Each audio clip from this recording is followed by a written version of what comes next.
I think you spoke a bit about the inner child, right, and healing it. You discussed that Yes, already, right? I did a little bit. I can say a little bit more. So the inner child is basically your earliest memories.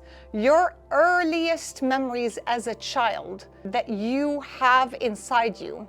And they usually have to do with yourself, of how people treated you emotionally, mentally. Those earliest, purest memories are basically the foundation of your inner child. And they sit in you, of course, whether you remember them or not. And most likely you don't remember them. That is the norm, is that we don't remember that, because that is on a subconscious level, right? And this inner child or earliest memories are in us. So they dictate how we react to the external environment. Why, for example, if a child is crying, I find it cute and giggle, and I do. I use that very often as an example.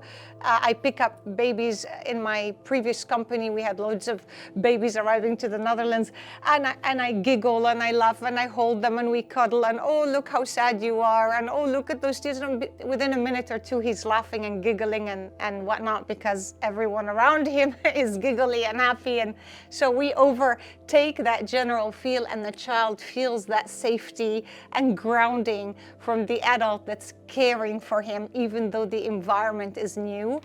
But then my best friend, when she had Mateos, her son, the minute he cries, if he doesn't stop, it drove her crazy. It drove her crazy. She cannot stand the sound of a crying child. It just literally, she wants to react. She wants to run away. She doesn't know what to do to stop it. So the question there is why? Why is something so easy for someone and so not for the other?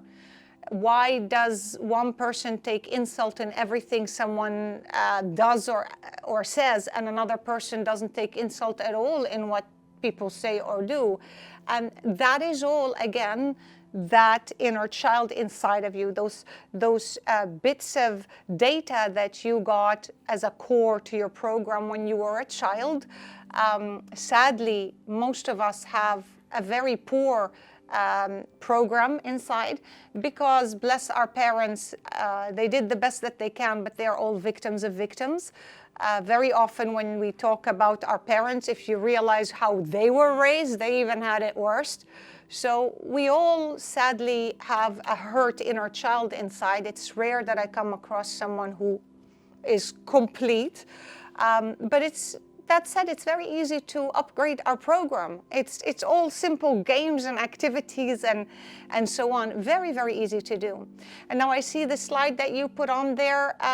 Yeah, well, because I know Karim? you have this amazing program with helping Yes. families kind of settle in. Yeah.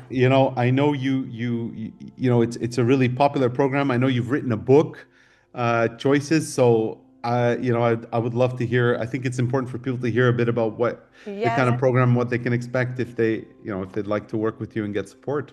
And then Thank we'll you go to very the much. questions. Yeah. So the book is called Choices. It's here actually. So this is the book of choices, and it's a method of working with children that has no yelling, no screaming, no punishment. So you can help this child develop this perfect program from the beginning on. And even if the child is already struggling, it takes them one step up. So it's exactly what I've been talking to you about. So this is the system that I used and applied in my company with hundreds of thousands of children without fail.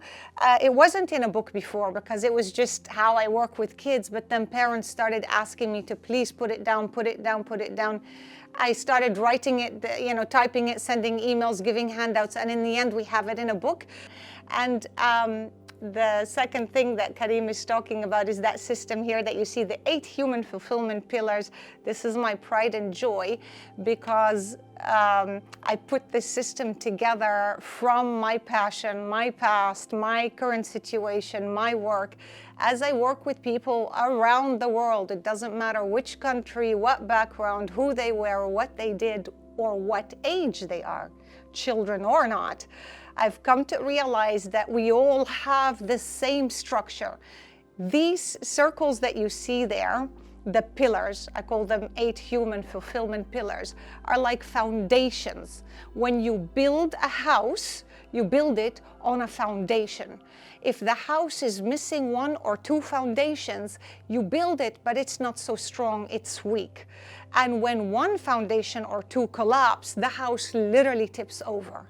But when we as people, adults and children, learn to pay attention to all those 8 pillars at all times, and it's as easy as 1, 2, 3, your entire foundation becomes so strong. Meaning you come to the Netherlands or you move to whatever country you want, and everything can hit you, from the weather to the job to the income to the houses to whatever. Well, guess what? You have a foundation that's holding you. So you don't have to collapse. You don't have to fall apart. What are we teaching our children when we just completely collapse and fall apart? How do we teach the future to live if we can't live? And this is a foundation that I teach to adults and children. It becomes integrated in your schedule or weekly lifestyle, and easy as 1, 2, 3 helps you literally glide through life. So you see it as, sometimes I call it the monopoly of life, right? You can't play Monopoly if you don't know the rules. You sit and you're angry and you don't know what, and you lose and you win. But if you learn how to play the game of life, and you learn how to stable those pillars and pay attention to all, and then you start the game. You've read the instructions.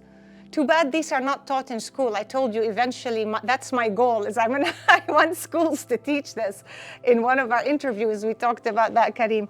But if we have these in place, you play the game happily. Whether you lose land in Monopoly or win land, whatever happens, you have a smile on your face because you know you're playing a game. You know it's about the process, never about the destination alone. You know it's about who you are with, and you just do it joyfully. And it's doable because all those pillars are present. You're not deprived of nutrition or sleep or socializing or mental clarity, so there's paying attention to all our basic needs and physical and mental needs in one.